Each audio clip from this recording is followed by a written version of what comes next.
Mikko, thank you very much for organizing this panel on spectrum. I think we heard really exciting news, especially all this debate about micro operators. But of course, there were other issues that were discussed. So from your viewpoint, what are the main takeaways from this panel so that people take out something for the back home? Yeah, thank you also for the conference, for the opportunity. It was a pleasure. And yes, I think we had a good discussion. We heard that what things are coming with 5G. So there are new kind of players, verticals, and those are bringing some new requirements and challenges for the technology as well as spectrum.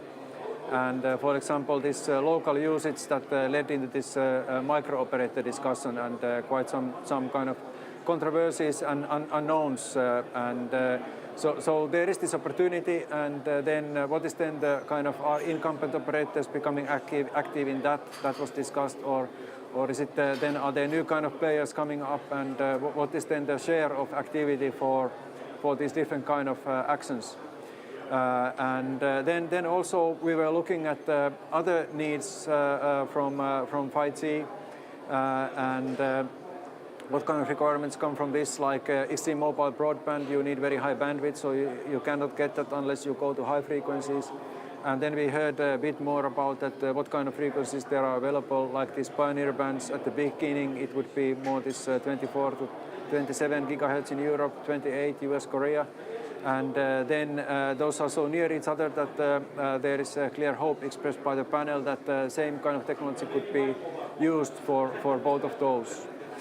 In addition to this, before we can get to these higher frequencies for this mobile broadband, quite some help will be getting from 3.5 gigahertz, which is then globally very widely moving ahead.